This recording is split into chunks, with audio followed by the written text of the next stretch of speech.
आपके पास क्वेश्चन है जिसमें आपको दे रहा है product of Perkin reaction is, A option है alpha beta unsaturated aldehyde, B option है beta cyclohexyl alpha beta unsaturated aldehyde, C option है beta aryl alpha beta unsaturated acid और डी ऑप्शन है ऑल ऑफ दीज। चलिए analyse करिए। Question है product of Perkin reaction is. अब question आता है कि सर पर्किन रिएक्शन होता क्या है। तो पर्किन रिएक्शन का सबस्ट्रेट आपको याद रखना है कि व्हेन एरोमेटिक एल्डिहाइड, मतलब इसका जो सबस्ट्रेट है वो सबस्ट्रेट क्या है, एरोमेटिक एल्डिहाइड। यहाँ पे हमेशा दिमाग में रखना है एरोमेटिक एल्डिहाइड। तो अगर आपसे पूछा जाए कि पर्किन रिएक्शन का सबस्ट्रेट, तो सबस्ट्रेट दिमाग में होना चाहिए एरोमेटिक एल्डिहाइड। हम इसके अंदर कोई भी सब्स्टिट्यूशन कर सकते हैं, इवन यहाँ बेंजीन की जगह पेरिडीन भी लगा सकते हैं, लेकिन हमेशा होना चाहिए एरोमेटिक एल्डिहाइड।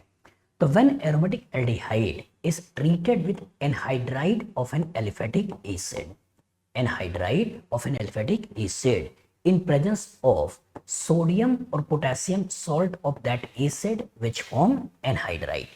मतलब हमें एरोमेटिक एल्डिहाइड का ट्रीटमेंट किसी एसिड एनहाइड्राइड से करना है और ये एसिड एनहाइड्राइड कोई एलिफेटिक एसिड होना चाहिए और उसी का सोडियम पोटेशियम सॉल्ट होना चाहिए और इसके कोरस्पॉन्डिंग जो प्रोडक्ट आपको बनाना है, ये प्रोडक्ट क्या बनाना है, alpha beta unsaturated carboxylic acid as a product.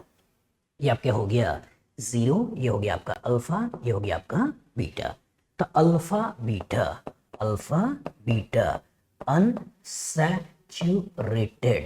Unsaturated carboxylic acid as a product, ये आपको दिमाग में बैठाना है। और बीटा पोर्शन पे होगा क्या, ये एराइल ग्रुप लगा होगा। तो जब कार्बोक्सिलिक एसिड चाहिए तो यहाँ पे एल्डिहाइड की बात कर रहा है, भूल जाइए, यहाँ एल्डिहाइड की बात कर रहा है, भूल जाइए, यहाँ unsaturated acid, alpha beta unsaturated acid और बीटा पे एराइल, तो ही हमारा क्या है, आंसर है। डी आपसे बोल रहा है ऑल ऑफ दिस। तो कॉन्सेप्ट एकदम क्लियर होना चाहिए कि when aromatic aldehyde is treated with anhydride of an aliphatic acid in presence of sodium or potassium salt of that acid which form anhydride to give alpha beta unsaturated carboxylic acid as a product. Reaction is called as Perkins reaction. तो जब भी कोई chemical reaction होता है और खासकर उसमें कोई न्यू रिएक्शन होता है तो हमेशा दिमाग बैठाइएगा कि उसका सबस्ट्रेट रिएजेंट प्रोडक्ट हमेशा फिक्स होता है। बस में आगे सबस्ट्रेट पर्किंस के लिए specific aromatic aldehyde, reagent specific anhydride of an aliphatic acid in presence of sodium or potassium salt of that acid which form anhydride to give alpha beta unsaturated carboxylic acid as a product. Reaction is called as Perkins reaction. बताओ future में इस तरह का question आएगा, लगा लोगे? Good. आपके पास question है जिसमें दे रहा है which one of the following undergoes reaction with 50% sodium hydroxide solution to give the corresponding alcohol and acid। A option में फिनॉल है, बी ऑप्शन में बेंजोइक एसिड है, सी ऑप्शन में ब्यूटेनॉल है और डी ऑप्शन में बेंजल्डिहाइड है। चलिए सोचिएगा, which one of the following undergoes reaction with 50% sodium hydroxide solution to give corresponding alcohol and acid. सोचिए, क्या ऐसा कोई क्वेश्चन आपने पढ़ा है जिसमें किसी बेस के द्वारा रिएक्शन किया गया हो और उसे अल्कोहल और एसिड बनाओ? सोचो, कोई न्यू रिएक्शन याद आया? Cannizzaro reaction. उसमें आपने क्या पढ़ा है? कैनिज़ारो रिएक्शन में आपने पढ़ा है कैनिज़ारो रिएक्शन। तो कैनिज़ारो रिएक्शन में हमने आपको पढ़ाया होगा कि when aldehyde without alpha hydrogen, जैसे हमने ले लिया फॉर्मल्डिहाइड, तो when aldehyde without alpha hydrogen on treatment with base, जैसे यहां ले लिया हमने NaOH, undergoes redox reaction to give salt of carboxylic acid and alcohol as a product. Reaction is called as Cannizzaro reaction. तो इसका मतलब अगर वो अल्कोहल और एसिड की बात कर रहा है तो इसे सोडियम सॉल्ट ऑफ एसिड के ऊपर बाद में प्रोटोनेशन कर दिया गया होगा और प्रोटोनेशन के कोरस्पॉन्डिंग इससे कार्बोक्सिलिक एसिड में कन्वर्ट कर दिया होगा। ये किया है। तो दैट मीन्स अगर एक हमको एसिड चाहिए और एक हमको अल्कोहल चाहिए तो कहीं ना कहीं कैनिज़ारो रिएक्शन हो रहा होगा। तो कैनिज़ारो रिएक्शन का सबस्ट्रेट आपको इनमें से पहचानना है। तो सबस्ट्रेट मैंने क्या बोला? Aldehyde without alpha hydrogen, aldehyde without alpha hydrogen, ये पकड़ना है। तो अगर मैं फिनॉल को देखता हूं तो फिनॉल मतलब बेंजीन, और बेंजीन के ऊपर OH, तो ये एल्डिहाइड तो है नहीं, मतलब सोचना नहीं है। दूसरा बेंजोइक एसिड, बेंजोइक एसिड मतलब कार्बोक्सिलिक एसिड, और जब कार्बोक्सिलिक एसिड है तो ये वाली कहानी भी हमको नहीं सोचना है। तीसरा बोल रहा है ब्यूटेनल, एल्डिहाइड तो है ब्यूटेनल, CH3 CH2 CH2 और यहाँ CHO, एल्डिहाइड तो है, लेकिन दिक्कत क्या है कि जीरो और अल्फा, अल्फा के पास हाइड्रोजन है, और जब अल्फा के पास हाइड्रोजन है तो आपको कैनिजारो रिएक्शन नहीं देगा बल्कि एल्डोल रिएक्शन देगा, दैट मींस ये भी नहीं है। लेकिन जब हम बेंजल्डिहाइड को देखते हैं तो बेंजल्डिहाइड क्या है, कहानी के अंदर बेंजीन है और इसके आगे लगा हुआ है CHO, एल्डिहाइड। एल्डिहाइड ये जीरो और ये अल्फा, अल्फा के पास कोई हाइड्रोजन नहीं है, तो ही हमारा सबस्ट्रेट है। व्हेन एलिफेटिक या एरोमेटिक कोई भी कार्बो एल्डिहाइड हो लेकिन स्पेसिफिक अल्फा हाइड्रोजन ना हो, तो when aldehyde without alpha hydrogen on treatment with base, तो इसी का ऑक्सीडेशन हो जाएगा और ऑक्सीडेशन होके ये आपका बेंजोइक एसिड बना लेगा और इसी का रिडक्शन हो जाएगा और इसी का रिडक्शन के कोरस्पॉन्डिंग बेंजाइल अल्कोहल बना लेगा। तो जब भी कोई क्वेश्चन आपसे पूछा जाए तो क्वेश्चन को देखकर डरिए नहीं, उसके अंदर से काम की चीजों को निकालने की कोशिश करिए, और एक बार काम की चीज अगर आप निकाल लिया तो उसी के बेसिस कहीं ना कहीं क्वेश्चन पूछा होगा वो प्रॉपर तरीके से बना लोगे। बताओ फ्यूचर इस तरह का क्वेश्चन आएगा, लगा लोगे? गुड। आपके पास क्वेश्चन है जिसमें दे रहा है in Cannizzaro reaction given below, PH CHO 2 mole है, बेस के द्वारा रिएक्शन है और यहाँ से अल्कोहल और आपका कार्बोक्सिलेट बना रहा है। पूछ रहा है slowest step is, A option है the transfer of hydride to the carbonyl group, B option है the abstraction of proton from the carboxylic group, C option है the protonation of PH CH2OH, और डी ऑप्शन है the attack of hydroxide at the carbonyl group. चलिए analyse करिए। In the Cannizzaro reaction, और किसका Cannizzaro reaction? Benzaldehyde. तो पहले mechanism को देख लेते हैं क्योंकि मैकेनिज्म पर ऊपर बेस्ड ही ये क्वेश्चन आपसे पूछा गया है। चलो ध्यान से देखो, when aldehyde without alpha hydrogen on treatment with base, तो हुआ क्या होगा कि चूंकि एसिड बेस की संभावना तो है नहीं, तो ये एज अ न्यूक्लियोफिलिक रिएक्शन करेगा और न्यूक्लियोफिलिक रिएक्शन करके इस बॉन्ड को तोड़ेगा, और जब बॉन्ड को तोड़ेगा तो क्या बनेगा? ये बनेगा PHC, ये बन गया O-, ये H और यहां हो गया OH। उसी रिएक्शन कंटेनर में इस तरह के दूसरे भी बेंजल्डिहाइड मौजूद होंगे। अब यही कहानी का ट्विस्ट है कि इसका इलेक्ट्रॉन जब इधर शिफ्ट होगा तो ही हाइड्राइड के रूप में ये दूसरे कार्बोनिल के ऊपर अटैक करके इस बॉन्ड को तोड़ेगा, और जिस बॉन्ड को तोड़ेगा तो हमें क्या मिलने वाला है? PHCOOH मिलने वाला है, PHCOOH, और साथ में क्या मिलने वाला है? H यहाँ पे जोड़ दोगे तो हो गया PHC, ये O-, H और ये H, ये तो मिलने वाला है। क्योंकि यहाँ का इलेक्ट्रॉन लोकलाइज्ड है, इसलिए अगर मैं यहाँ के प्रोटॉन को निकाल कर नेगेटिव चार्ज बना दूं तो डी लोकलाइज्ड, यहाँ हो गया PHCOO- salt of carboxylic acid, और साथ में बन जाएगा PHCH2OH, ये आपका अल्कोहल। तो ये बोल रहा है सॉल्ट ऑफ कार्बोक्सिलिक एसिड और ये बोल रहा है अल्कोहल। अब सोचिए इसी के ऊपर बेस्ड ये क्वेश्चन है और आपसे पूछ क्या रहा है? पूछ रहा है the slowest step is, slow step RDS step कौन सा है? तो यहां अगर आप ध्यान से देखो तो न्यूक्लियोफिलिक रिएक्शन है, यहाँ पार्शियल पॉजिटिव चार्ज है, पाई बॉन्ड को तोड़ना है, बड़े आराम से रिएक्शन हो जाएगा, रिएक्शन करके ये बना देगा। लेकिन यहाँ दिक्कत क्या है कि जब इसका इलेक्ट्रॉन शिफ्ट होगा और ये हाइड्राइड के रूप में निकल रहा होगा तो हाइड्राइड एक पुअर लिविंग ग्रुप होते हैं, और जब हाइड्राइड एक पुअर लिविंग ग्रुप होते हैं तो निकलना नहीं चाहेंगे, लेकिन इसी को निकाल कर आप इसको बॉन्ड का फॉर्मेशन कर रहे हो, इस कार्बन के साथ हाइड्रोजन का, और इस बॉन्ड को तोड़ रहे हो। तो यही जो स्टेप होता है बेटा, यही स्टेप आपका स्लो होता है और यही स्टेप आपका RDS स्टेप होता है। यही देखना है कि कहाँ पे हाइड्राइड की शिफ्टिंग की बात वो कर रहा है। तो पहला बोल रहा है transfer of hydride to the carbonyl group, transfer of hydride to carbonyl group, यही हमारा आंसर है। बी बोल रहा है the abstraction of proton from the carboxylic acid, यहां बोल रहा है कि abstraction of proton from the carboxylic acid नहीं, ये एसिड बेस रिएक्शन है, ये आपका स्लो नहीं होता है। तीसरा बोल रहा है डीप्रोटोनेशन ऑफ अल्कोहल, मतलब ये जो अल्कोहल आपने बना रखा है इसके अंदर से फिर से प्रोटॉन निकाल दो, वो भी नहीं है। क्यों? क्योंकि बेस है, यहां से प्रोटॉन निकालने के बारे में सोच सकते हो, नहीं सोचना है। फिर चौथा attack of hydroxide at the carbonyl group, attack of hydroxide over carbonyl group नहीं, ये भी नहीं है। तो जो RDS स्टेप है वो RDS स्टेप कौन सा है? हाइड्राइड की शिफ्टिंग, और यहीं से शिफ्टिंग करके इसको ऊपर अटैक किया है और बॉन्ड को तोड़ा है।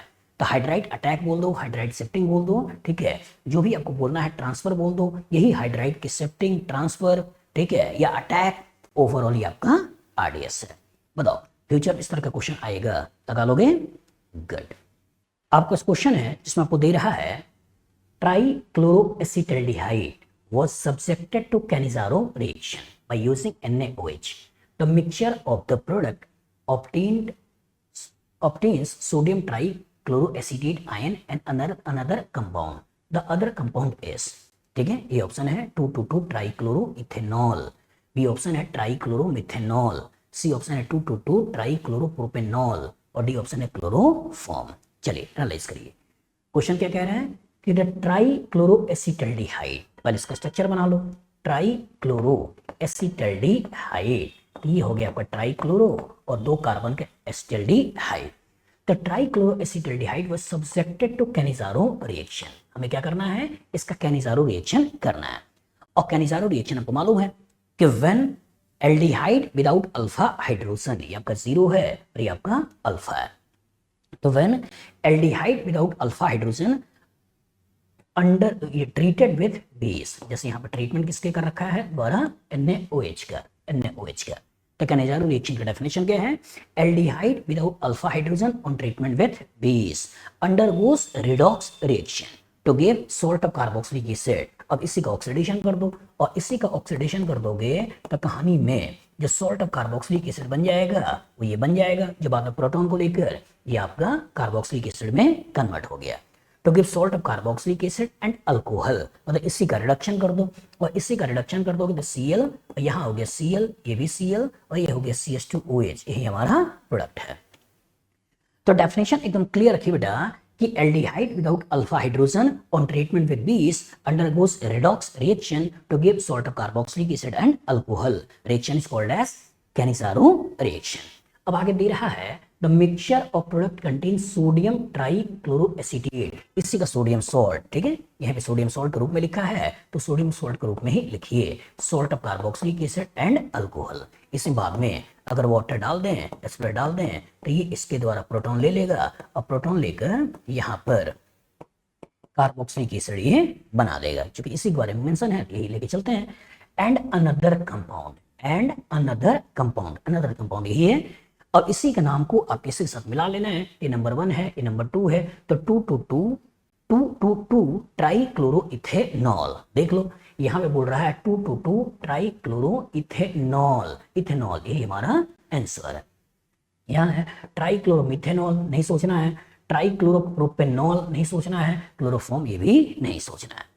तो कॉन्सेप्ट एकदम क्लियर होना चाहिए बेटा कि जब नेम रिएक्शन की बात आती है तो कॉन्सेप्ट एकदम क्लियर हो कि when aldehyde without alpha hydrogen on treatment with bees undergoes redox reaction to give salt of carboxylic acid and alcohol. This reaction is called as Cannizzaro reaction. बताओ future इस तरह का क्वेश्चन आएगा, लगा लोगे? गुड। आपका क्वेश्चन है जिसमें दे रहा है iodoform can be prepared from all except, ठीक है, ए ऑप्शन है ethyl methyl ketone, B option है आइसोप्रोपाइल अल्कोहल, सी ऑप्शन है 3-methyl-2-butanol और डी ऑप्शन है आइसोब्यूटाइल अल्कोहल। चलिए ध्यान से देखिएगा, iodoform can be prepared from all except, all except मतलब किसके द्वारा नहीं होगा ये सोचना है। अब क्वेश्चन है कि सर आइडोफॉर्म रिएक्शन होता क्या है, तो आइडोफॉर्म रिएक्शन होता है कि ऐसा कोई अल्कोहल जिसके अंदर ये स्केलेटन मौजूद है या ऐसा कोई एल्डिहाइड कीटोन जिसके अंदर ये स्केलेटन मौजूद है, ऐसा कोई अल्कोहल, ऐसा कोई अल्कोहल जिसके अंदर ये स्केलेटन मौजूद हो, या ऐसा कोई एल्डिहाइड कीटोन, ऐसा कोई एल्डिहाइड या कीटोन जिसके अंदर ये स्केलेटन मौजूद हो। अगर इसका रिएक्शन हम आयोडीन के साथ कराते हैं इन प्रेजेंस ऑफ बेस, बस में आगे तो होता क्या है, इसी के पहले ऑक्सीडेशन हो जाता है और COCH3 इस तरह की स्पीशीज बना लेता है और फिर फाइनली यही टूट जाता है और यहाँ से सॉल्ट ऑफ कार्बोक्सिलिक एसिड और आइडोफॉर्म के रूप में निकल जाता है। मतलब हमें मिलता है सॉल्ट ऑफ कार्बोक्सिलिक एसिड और साथ में हमको मिलता क्या है CHI3, यही जो है ये क्या है आइडोफॉर्म है, आइडोफॉर्म है। तो हमको सोचना यही है कि iodoform can be expected from, ये प्रिपेयर्ड फ्रॉम ऑल एक्सेप्ट मतलब ऐसा कोई अल्कोहल जिसके अंदर ये ना हो, या ऐसा कोई एल्डिहाइड कीटोन जिसके अंदर ये ना हो। अगर ऐसा कुछ हो गया तो आइडोफॉर्म रिएक्शन दे देगा। चलिए इसे को देखते हैं। इथाइल मिथाइल कीटोन, और जब इथाइल मिथाइल कीटोन की बात करते हो तो इधर इथाइल और इधर आपने लगा दिया मिथाइल, तो इथाइल मिथाइल कीटोन, और इसको ध्यान से देखो COCH3 है ना, और जब COCH3 चाहिए तो आइडोफॉर्म रिएक्शन देगा। दूसरा क्या है, आइसोप्रोपाइल अल्कोहल, तो आइसोप्रोपाइल अल्कोहल यही आइसोप्रोपाइल अल्कोहल होता है। और जो आइसोप्रोपाइल अल्कोहल का स्ट्रक्चर बनाया तो ध्यान से देखो HOHCH3 ये स्केलेटन मौजूद है, और जब ये स्केलेटन मौजूद है तो ये भी आपका आइडोफॉर्म रिएक्शन देगा। फिर तीसरा बोल रहा है 3 मिथाइल 2 ब्यूटेनोन, तो 2 ब्यूटेनोन पहले आपने ये बना दिए और 3 मिथाइल आपने यहाँ 3 मिथाइल लगा दिए, तो 3 मिथाइल 2 ब्यूटेनोन, तो इसके अंदर भी CH3CO, जो आपका CH3CO है वो मौजूद है, और जब मौजूद है तो आइडोफॉर्म रिएक्शन देगा। लेकिन जब हम चौथे को देखते हैं तो चौथा बोल क्या रहा है, आइसोब्यूटाइल अल्कोहल, और जब आइसोब्यूटाइल अल्कोहल का स्ट्रक्चर बनाओगे तो स्ट्रक्चर कुछ ऐसा बनेगा, ये होता है आइसोब्यूटेन, और इसी आइसोब्यूटेन के हाइड्रोजन को हटाकर यहाँ आपने OH को लगाया है और आइसोब्यूटेनॉल बनाया है। और जब आइसोब्यूटेनॉल बनाया है तो इसको ध्यान से देखो CH2OH है और उसके बगल में कार्बन पे मिथाइल मिथाइल है, मतलब CH2OH है, लेकिन हमको क्या चाहिए था, हमें चाहिए था CH3CHOH, तो दैट मींस इसके अंदर ये स्केलेटन नहीं है, तो ही आइडोफॉर्म रिएक्शन नहीं देगा। और जब ये आइडोफॉर्म रिएक्शन नहीं देगा, ठीक है, और जब आइडोफॉर्म रिएक्शन नहीं देगा तो दैट मींस हमारा जो आंसर निकल के आएगा, आंसर कौन सा निकल के आएगा, डी। तो कॉन्सेप्ट एकदम क्लियर रखिएगा बेटा कि जब क्या है कि आइडोफॉर्म रिएक्शन चाहिए तो ऐसा कोई एल्डिहाइड कीटोन जिसमें ये हो, या ऐसा कोई अल्कोहल जिसमें ये हो, और जो एल्डिहाइड कीटोन नहीं चाहिए, आइडोफॉर्म नहीं चाहिए, तो ऐसा कोई एल्डिहाइड कीटोन जिसमें ये ना हो, या ऐसा कोई अल्कोहल जिसमें ये ना हो। बताओ फ्यूचर इस तरह का क्वेश्चन आएगा, निकालोगे? गुड। आपके पास क्वेश्चन है जिसमें दे रहा है एक मॉलिक्यूल है, इसके ऊपर NaOH एक्सेस में 100 डिग्री सेल्सियस H+ वाटर, इसे बोल रहा है कि any one of the product formed is, A option कुछ ऐसा है, बी ऑप्शन ये है, सी ऑप्शन ये है, डी ऑप्शन ये है। एनालाइज करिए। Aldehyde without alpha hydrogen, CHO, ये आपका 0 कार्बन, ये आपका अल्फा कार्बन, अल्फा पे हाइड्रोजन है नहीं, ये 0 ये अल्फा, अल्फा पे हाइड्रोजन है नहीं, 0 अल्फा, अल्फा पे हाइड्रोजन है नहीं, 0 अल्फा, अल्फा पे हाइड्रोजन है नहीं। सोचिए, aldehyde without alpha hydrogen on treatment with base, कोई नेम रिएक्शन याद आया? कोई नेम रिएक्शन याद आया? कौन सा नेम रिएक्शन है? कैनिसारो रिएक्शन। कि when aldehyde without alpha hydrogen on treatment with base undergoes redox reaction to give salt of carboxylic acid and alcohol, ये तो बनेगा। और जो बाद में वाटर इस पर डाल दोगे तो जो सॉल्ट ऑफ कार्बोक्सिलिक एसिड बन रहा होगा वो प्रोटॉन को लेकर अल्कोहल में कन्वर्ट हो जाता है। अब क्वेश्चन आया कि सर 4 एल्डिहाइड है, क्या करें? तो एक का ऑक्सीडेशन करा दें, दूसरे का रिडक्शन करा दें, एक का ऑक्सीडेशन करा दें, दूसरे का रिडक्शन करा दें, ये तो बनाओगे। और जो एक का ऑक्सीडेशन करा दें, दूसरे का रिडक्शन करा दें, तो ये आपका बाइफिनाइल, तो ऐसे बना लो, बाइफिनाइल बना लो। और बाइफिनाइल बनाने के बाद एक का ऑक्सीडेशन करा दो, तो एक का ऑक्सीडेशन करा दिया, दूसरे का रिडक्शन करा दिया, ऐसे बना दिए। इसी तरह यहाँ क्या करो, एक का ऑक्सीडेशन करा दो, एक का ऑक्सीडेशन करा दो और दूसरे का क्या करा दो, रिडक्शन करा दो, यही बना दो। करोगे क्या? थोड़ा समझा देते हैं कि इसका मतलब अगर यहाँ पे एल्डिहाइड है और यहाँ आपका OH- के द्वारा रिएक्शन है, इसी को तोड़ रहे हो और यहाँ कहानी में O-H और यहाँ OH बना रहे हो, ऐसा बना रहे हो। तो सोचिए अगर यहाँ पे ऐसा बन रहा होगा और यहाँ की कहानी में अगर आपका दूसरा एल्डिहाइड है तो होगा क्या कि जब इधर शिफ्ट होके ये हाइड्राइड दूसरे वाले कार्बोनिल के ऊपर क्या करेगा, अटैक करेगा। तो इसका अगर आप ऑक्सीडेशन करा रहे हो तो इसका रिडक्शन कराओ, इसका अगर आप ऑक्सीडेशन करा रहे हो तो इसका रिडक्शन कराओ और इसके कोरस्पोंडिंग इस तरह की स्पीशीज बना लो। तो ई ऑप्शन में अगर आप ध्यान से देखें तो कर क्या रहा है, एसिड एसिड बना रहा है, इधर भी एसिड इधर एसिड बना रहा है, तो चारों को ऑक्सीडेशन कर रहा है, जो कि नहीं सोचना है। बी में सोचे तो एक का रिडक्शन, दूसरे का रिडक्शन, तीसरे का रिडक्शन, चौथे का रिडक्शन, मतलब चारों का रिडक्शन करा रहा है, मतलब मत सोचिए। यहां अगर आप ध्यान से देखिए तो एक का ऑक्सीडेशन, एक का रिडक्शन, एक का ऑक्सीडेशन, एक का रिडक्शन, यही हमारा आंसर है। चाहे इधर का ऑक्सीडेशन करा के उधर रिडक्शन कराओ, इधर का ऑक्सीडेशन करके इधर रिडक्शन कराओ, या इधर का ऑक्सीडेशन करके इधर रिडक्शन कराओ, कोई फर्क नहीं पड़ता है, नाम सेम कंपाउंड सेम। अब एक क्वेश्चन में बच्चे को दिक्कत आ सकती है कि सर एसिड अल्कोहल है, क्या ऐसा नहीं हो सकता है कि यहाँ पे अटैक करके इस वाटर को निकाल दे? बच्चों के दिमाग में आ सकता है, तो आ सकता है और हो सकता है बच्चा साइक्लिक एस्टर के बारे में सोचे। लेकिन दिक्कत क्या है कि यहाँ कार्बन ही खा गया है, यहाँ बेंजीन के आगे CH2 और फिर O, बेंजीन के आगे CH2 फिर O। अगर उस तरह की कुछ स्पीशीज होती तो इंट्रामोलिकुलर रिएक्शन हो सकते थे, लेकिन यहाँ पे ऐसा कुछ है नहीं। दैट मींस ये कहानी भी गायब। तो बच्चा हो सकता C और D में कंफ्यूज होता कि सर एसिड अल्कोहल का रिएक्शन करा के एस्टर बना दो, लेकिन नंबर ऑफ कार्बन में देखिएगा यहाँ आपका CHO का रिडक्शन हुआ तो अल्कोहल तो बना है बेंजाइल अल्कोहल, लेकिन यहाँ उसने फिनॉल और बेंजोइक एसिड का रिएक्शन करा दिया है, और यहाँ फिनॉल और बेंजोइक एसिड का रिएक्शन करा दिया, इनडायरेक्टली कार्बन कम कर दिया है। इस पर्टिकुलर को हम यहाँ पर अवॉइड कर रहे हैं। बताओ फ्यूचर इस तरह का क्वेश्चन आएगा, लगा लोगे? गुड। आपके पास क्वेश्चन है जिसमें दे रहा है एक ये मॉलिक्यूल है, इसके ऊपर X का रिएक्शन है in presence of sodium salt of acetic acid, और इसके कॉरस्पॉन्डिंग ये बनाया है। आपसे पूछ रहा है व्हाट इज X क्या है? यहाँ पे दे रहा है एसिटिक एसिड है, B कह रहा है कि BrCH2COOH है, इसको यहाँ से हटा दो, CH3CO2O एसिटिक एनहाइड्राइड है, और D में CHO और COOH ऐसा है। सोचो कहानी के अंदर एक एरोमेटिक एल्डिहाइड है, कहानी के अंदर क्या है? एक एरोमेटिक एल्डिहाइड है, और जो प्रोडक्ट है ये प्रोडक्ट क्या है? 0 अल्फा बीटा। सोचो alpha beta unsaturated carboxylic acid as a product. कोई नेम रिएक्शन याद आया? कोई नेम रिएक्शन याद आया? नेम रिएक्शन कौन सा है? Perkin reaction. तो पर्किन रिएक्शन में आपने क्या पढ़ा है? पर्किन रिएक्शन में आपने पढ़ा है कि when an aromatic aldehyde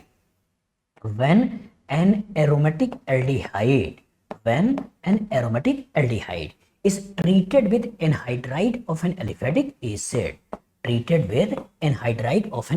acid, in presence of sodium or potassium salt of that acid which form anhydride to give alpha beta unsaturated carboxylic acid as a product. This reaction is called as Perkins reaction. ये तो पढ़ा है कि when aromatic aldehyde is treated with anhydride of an aliphatic acid in presence of sodium or potassium salt of that acid which form anhydride to give alpha beta unsaturated carboxylic acid as a product. Reaction is called as Perkins reaction. तो इसने किया क्या है? इसी benzaldehyde के para पे OCH3 लगा दिया है, तो इसी बेंजाइल्डिहाइड के पैरा पे यहाँ पर OCH3 इसने लगा दिया है, और जब इसके पैरा पे OCH3 लगा दिया है तो इसके पैरा पे भी यहाँ OCH3 लगा हुआ मिलेगा। यही हमारा है और यही हमारा यहाँ पर दे रहा है। तो कहानी का एक किरदार ये दे दिया है, कहानी का दूसरा किरदार ये दे दिया है, तो तीसरा किरदार, इसी किरदार के बारे में सोचना है। तो यहाँ पे बोल रहा है एसिटिक एसिड भूल जाइए, यहाँ BrCH2 एसिड भूल जाइए, और एसिटिक एनहाइड्राइड यही हमारा आंसर है, और डी में बोल रहा है CHO और एसिड, ये भी नहीं सोचना है। तो जब भी ऐसा कुछ क्वेश्चन आए तो तुरंत अपने दिमाग में नेम रिएक्शन लाइए, तुरंत नेम रिएक्शन लाइए कि क्या कहीं alpha beta unsaturated carboxylic acid पढ़ा है, और अगर कहीं alpha beta unsaturated carboxylic acid पढ़ा है मतलब कहीं ना कहीं कोई नेम रिएक्शन है, और कौन सा नेम रिएक्शन है? Perkin reaction. बताओ फ्यूचर इस तरह का क्वेश्चन आएगा, लगा लोगे? गुड। आपका क्वेश्चन है जिसमें दे रहा है cyclohexene on ozonolysis gives compound E on further treatment with aqueous KOH yields compound F. Compound F is A option कुछ ये है, B ये है, C ये है और D ये है। एनालाइज करिए क्वेश्चन क्या है? साइक्लोहेक्सीन, तो पहले आप साइक्लोहेक्सीन का स्ट्रक्चर बना लीजिए। ये साइक्लोहेक्सीन का स्ट्रक्चर बन गया। ऑन ओजोनोलिसिस मतलब इसकी ओजोन के द्वारा रिएक्शन करा के इस कार्बन कार्बन डबल बॉन्ड को तोड़ दिया है। कुछ भी लिखा हुआ ना हो तो रिडक्टिव ओजोनोलिसिस सोचिएगा, और रिडक्टिव ओजोनोलिसिस के लिए करना क्या होता है? हमें पहले ओजोन लेना है और सेकंड स्टेज में जिंक और यहाँ पे डाई मिथाइल सल्फाइड ये लेना होता है, और इसका इसकी रिडक्टिव ओजोनोलिसिस करा दिया। कहीं भी आपको ऑक्सीजन लगा देना था, और ऑक्सीजन लगाने के कॉरस्पॉन्डिंग जो कंपाउंड बन जाएगा वो कंपाउंड कुछ ऐसा बन गया। तो कह रहा है कि cyclohexene on ozonolysis give compound E compound आपको मिल गया। Compound E on further treatment with aqueous KOH, E on further treatment with aqueous KOH product compound F। सोचिए एल्डिहाइड है और KOH है, सोचिए, और जो एल्डिहाइड है इसका अल्फा हाइड्रोजन भी है, इधर सोचे तो ये भी एल्डिहाइड है, अल्फा हाइड्रोजन है। The aldehyde having alpha hydrogen on treatment with base, कौन सा रिएक्शन है? सोचिए, aldehyde having alpha hydrogen on treatment with base, कौन सा रिएक्शन है? ये रिएक्शन आपका है aldol, aldol condensation, aldol condensation reaction.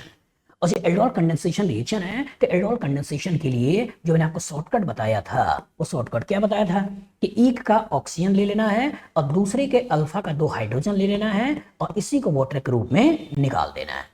और जब वाटर के रूप में निकल जाएगा तो इसी के कोरस्पॉन्डिंग अल्फा बीटा अनसैचुरेटेड आपका एल्डिहाइड या कीटोन का फॉर्मेशन हो जाएगा। मतलब अगर मैं नेम रिएक्शन को डिफाइन करूं तो हमने आपको क्या बोला होगा कि aldehyde having alpha hydrogen on treatment with base first gave beta hydroxyaldehyde which later loses water molecule to give alpha beta unsaturated aldehyde or ketone as a product. Reaction is called as aldol condensation.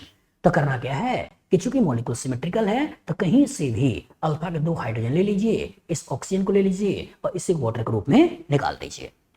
Ring के बारे में सोचिए, ये number 1 हो गया, ये number 2 हो गया, ये नंबर 3 हो गया, ये नंबर 4 हो गया, ये नंबर 5 हो गया।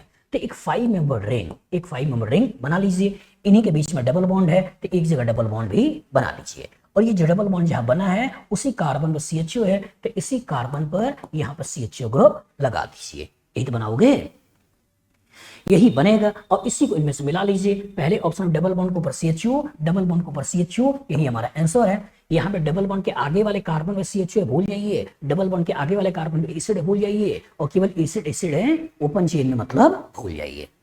तो कॉन्सेप्ट एकदम क्लियर रखिए, कॉन्सेप्ट एकदम क्लियर रखिए कि aldehyde having alpha hydrogen on treatment with base. अगर एक ही एल्डिहाइड है तो 2 अलग अलग मॉलिक्यूल को जोड़िए और इंटरमॉलिक्यूलर रिएक्शन करके इस तरह का प्रोडक्ट बनाइए। लेकिन जब एक ही मॉलिक्यूल के अंदर 2 कार्बोनिल सेंटर मौजूद है, अल्फा हाइड्रोजन मौजूद है, तो इंट्रामोलिकुलर एल्डोल कराइए और इंट्रामोलिकुलर एल्डोल के कोरस्पॉन्डिंग इस तरह का प्रोडक्ट बनाइए। बताइए फ्यूचर इस तरह का क्वेश्चन आएगा, लगा लोगे? गुड। आपके पास क्वेश्चन है जिसमें दे रहा है in the reaction sequence cyclohexane chlorine light X बनाया है, एल्कोहलिक केवेच हीट Y बनाया है, ओजोनोलिसिस वाटर जिंक Z बनाया है। अब पूछ रहा है Z will be. A option है हेक्सेनल, बी ऑप्शन है 2 हेक्सिनोन, सी ऑप्शन है 3 हेक्सिनोन और डी ऑप्शन है हेक्सेन डाइअल। चलिए ध्यान से देखिएगा।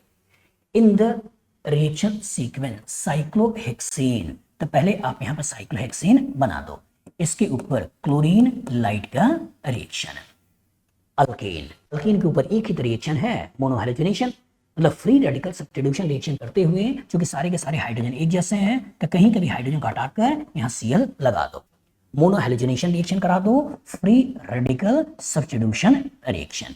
और फ्री रेडिकल सब्स्टिट्यूशन रिएक्शन के कोरस्पॉन्डिंग आपने यहाँ से मोनोक्लोरिनेशन करते हुए ये जो पर्टिकुलर X है ये X आपने बना दिया।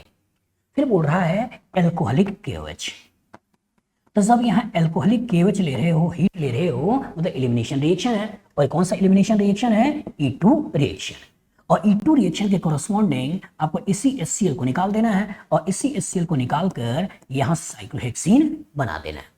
और जो साइक्लोहेक्सीन बन गया, इस साइक्लोहेक्सीन को ये क्या बोल रहा है? Y है। और इसके बाद बोल रहा है कि पहले ओजोन है और सेकेंड स्टेज में बोल रहा है कि वाटर जिंक, मतलब रिडक्टिव ओजोनोलिसिस है। और जो रिडक्टिव ओजोनोलिसिस है तो आपको करना क्या होता है? इसी पर्टिकुलर बॉन्ड को तोड़ना है और यहाँ ऑक्सीजन ऑक्सीजन लगाना है।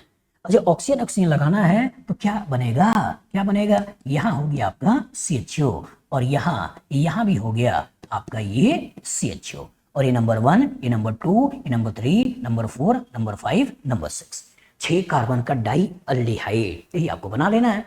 और 6 कार्बन का डाई एल्डिहाइड बना लेना है, इसी को Z के रूप में देख लेना है और आंसर बता देना है।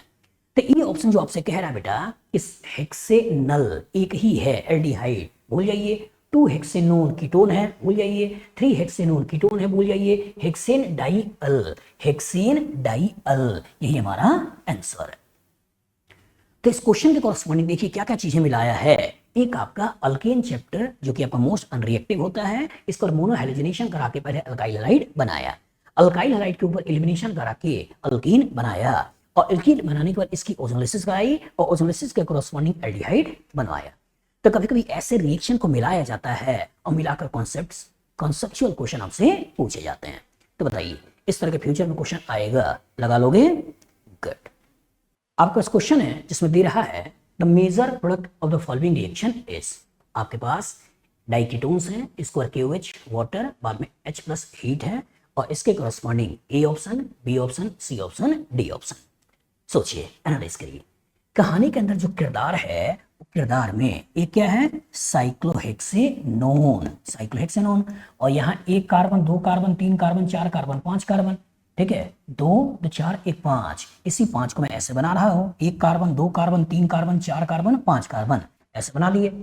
1 2 3, 3 पे कीटोन है, 1 2 3, 3 पे आपका कीटोन है, और ये 4 और ये 5 ऐसे बना हुआ है। और ट्रीटमेंट किसका है? ट्रीटमेंट है आपका KOH के द्वारा, KOH के द्वारा। सोचिए सोचिए, कोई नेम रिएक्शन, एल्डिहाइड और ketone having alpha hydrogen on treatment with base. Aldehyde और ketone having alpha hydrogen on treatment with base. Base कौन सा नेम रिएक्शन है? नेम रिएक्शन है एल्डोल कंडेंसेशन। तो कहानी में क्या हो सकता है? कहानी में इसका प्रोटॉन निकल के यहां अटैक हो सकता है, इसका प्रोटॉन निकल के यहां अटैक हो सकता है, इसका प्रोटॉन निकल के यहां अटैक हो सकता है, या इसका प्रोटॉन निकल के यहां अटैक हो सकता है। अगर इसके प्रोटॉन को हटाकर निगेटिव बनाकर अटैक कराऊं तो रिंग बनने वाली है 1 2 3 4, 4 मेंबर रिंग का फॉर्मेशन होगा, और 4 मेंबर रिंग इधर इधर की तरफ रिएक्शन भागेगा। अगर मैं इसके प्रोटॉन को निकालकर निगेटिव बनाकर यहां अटैक करता हूं तो 1 2 3 4 5 6, एक 6 मेंबर रिंग का फॉर्मेशन होगा। तो 6 मेंबर रिंग ज्यादा स्टेबल होती है या 4 मेंबर रिंग ज्यादा स्टेबल होती है? Of course 6। तो इसका मतलब हमें इधर की तरफ नहीं भागना है, इन्हीं दोनों में कोई ना कोई सोचना है। और कितना आसान है, ये आपका जीरो है, ये आपका अल्फा है, ये बीटा है। अल्फा बीटा अनसैचुरेटेड कीटोन, यही आपका एल्डोल है। ये आपका जीरो है, ये अल्फा है, बीटा है, ये गामा है। बीटा गामा अनसैचुरेटेड की बात कर रहा है, मतलब नहीं है। आंसर कौन सा है? ए। यही तो बनेगा। कैसे बनेगा? हमें आपका कॉन्सेप्ट क्या पढ़ाया है कि जब भी कभी एल्डोल कंडेंसेशन की बात करनी होती है तो एक का ऑक्सीजन और अल्फा का 2 हाइड्रोजन, इन्हीं को पास में लाना होता है, और पास मिला के ऐसे वाटर को निकाल देना है। और जब वाटर को निकाल दोगे तो जीरो और अल्फा और beta, alpha beta unsaturated aldehyde या कीटोन बन जाएगा। तो यही काम करिए, यही के लिए 2 हाइड्रोजन है, इसको और इस ऑक्सीजन को ऐसे वाटर ग्रुप में निकाल दीजिए। और जब वाटर ग्रुप में निकाल दोगे तो इस 6 मेंबर रिंग में तो कोई चेंज है नहीं, एक नया 6 मेंबर रिंग बन गया, ठीक है। और जब यहाँ पे 6 मेंबर रिंग में कोई चेंज नहीं है, नया 6 मेंबर डबल बॉन्ड बना दिया, तो ये डबल बॉन्ड ऐसे बना दिया जिसमें मिथाइल लगा हुआ है, यहाँ आपका CO ऐसे बना हुआ है, और आगे की कहानी वैसी ही पड़ी हुई है। अब यही तो आपका यहाँ पे लिखा है, और जब ही आपका यहाँ लिखा है ये हमको पता चल गया। तो कितना अच्छा क्वेश्चन है कि बच्चे ने अगर इधर से सोचा होता और डबल बॉन्ड बनाया होता तो कहानी 4 मेंबर रिंग की तरफ भागता, और इधर से अगर रिएक्शन किया होता तो 6 मेंबर रिंग की तरफ भागता। तो इनडायरेक्टली इस रिएक्शन के कॉरस्पॉन्डिंग स्टेबिलिटी ऑफ अल्कीन में पूछी है कि 4 मेंबर रिंग ज्यादा स्टेबल होती है, इस 6 मेंबर रिंग ज्यादा स्टेबल होती है। और जो कि 6 मेंबर ज्यादा स्टेबल है तो 6 मेंबर रिंग की तरफ भागना है, हमें 4 मेंबर रिंग की तरफ नहीं भागना है। बताओ फ्यूचर इस तरह का क्वेश्चन आएगा, लगा लोगे?